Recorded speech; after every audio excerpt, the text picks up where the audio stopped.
Hi everyone. So when we bought the boat, she was already registered under a UK Part 1.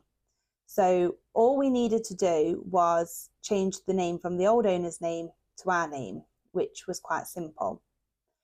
It only cost £105 and all we needed to send was the declaration of eligibility and the bill of sale. So all we needed to do was contact the UKSR and fill in the declaration of eligibility. So it's quite simple. Obviously, we was a pleasure vessel. The name of the vessel, official number, which obviously you've got from the old owner, her length.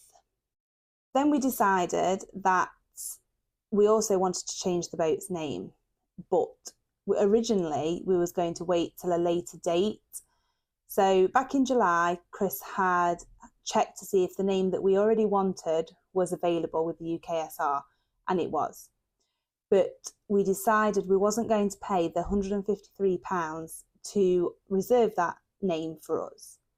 So whilst registering the boat, we decided it was only £46 to change the name, so we might as well do it all at the same time. So we filled in the next form, which was the application for a change of name and or a port. So we filled in what we wanted, the current name, the current port, and the official number. We then put the 3 names that we wanted, but we only really wanted one name, so we put that in number 1. Then we did put in 2 others, just so that it was there. The intended port, obviously, we just kept that as it was. Filled in our details and signature and sent it off. Whilst I was filling the paperwork in, Chris had also checked online with the UKSR to see if the name we wanted was available.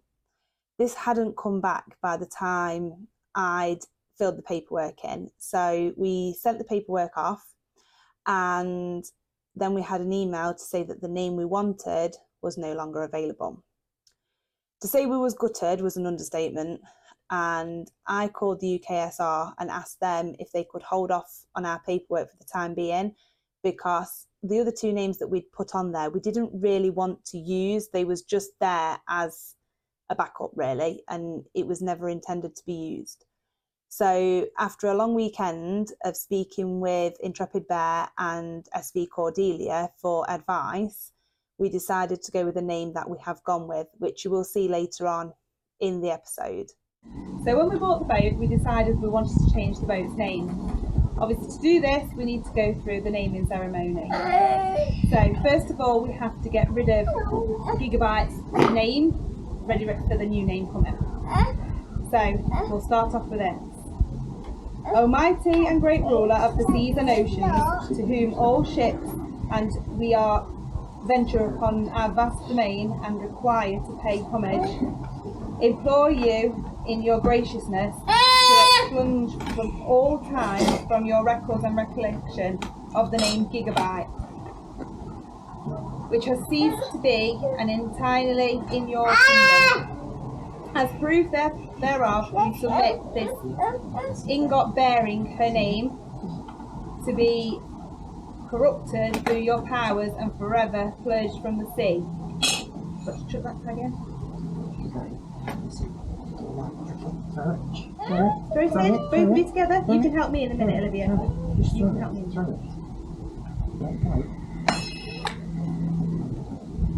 In grateful acknowledgement of your munificence and dispensation, we offer these limitations to your majesty and your court.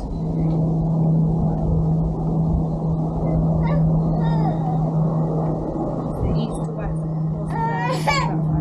Olivia, help me. No. That side and then go over there. Yeah. Help me. Ready?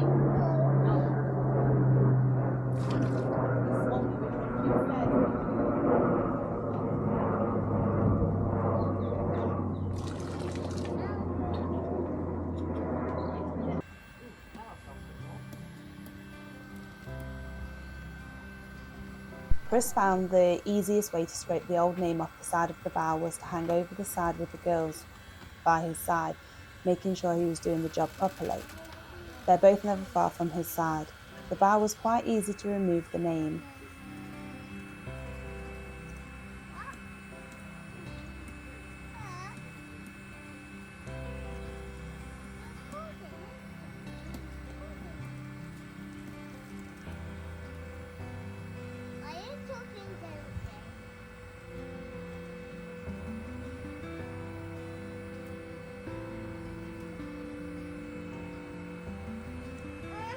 The lettering on the stern was harder to remove. The heat gun really helped with the top layer of the name, but you could still see the name from the glue underneath. We used hot water and cleaning products that was on the boat, but it was still hard work.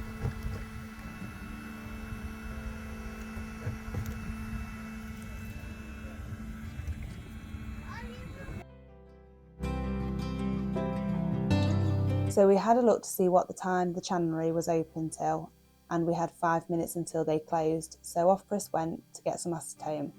Thankfully the chandlery is only across the car park in the marina, so I took over for a little while until Chris was back. The acetone really did the trick and removed all the excess glue left behind.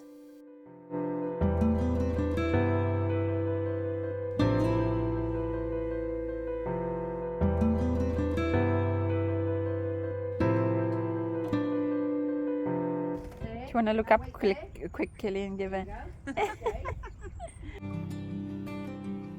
Almighty and great ruler of the seas and oceans, to whom all ships and we who venture upon the vast domain are required to pay homage, implore you in all your graciousness to take unto your records and recollection this worthy vessel hereafter and for all time known as Solace of Southampton, guiding her with your mighty arm and trident, and ensuring her safe and rapid passage throughout her journeys within the realm.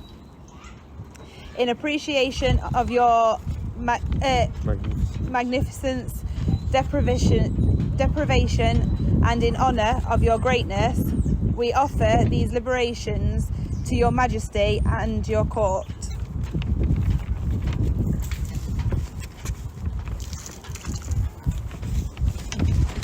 Almighty rulers of the winds, through whose power our frail vessels traverse the wind and faceless deep, we implore you to grant this worthy vessel, Solace of Southampton, the benefits and pleasure of your bounty, ensuring us of your gentle ministration according to our needs.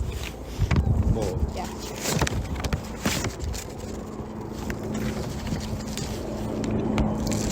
And that's the ceremony finished. Here you can see Chris applying the lettering of the name to the bow of the boat. As mentioned in an earlier episode, the name Solace was already taken on the UK Part 1. You can't have two boats named the same, nor can you have a boat named the same word with a different spelling. But you can have the same name twice, as long as it has the name of the port in the name, hence why we use Southampton, as Gigabyte has always been kept in the Southampton area. The stern lettering was the easiest part of the whole job, as we didn't have to fight with the boat moving to and fro the whole time. As we mentioned in the previous episode, Solace was taken from one letter of each of our names.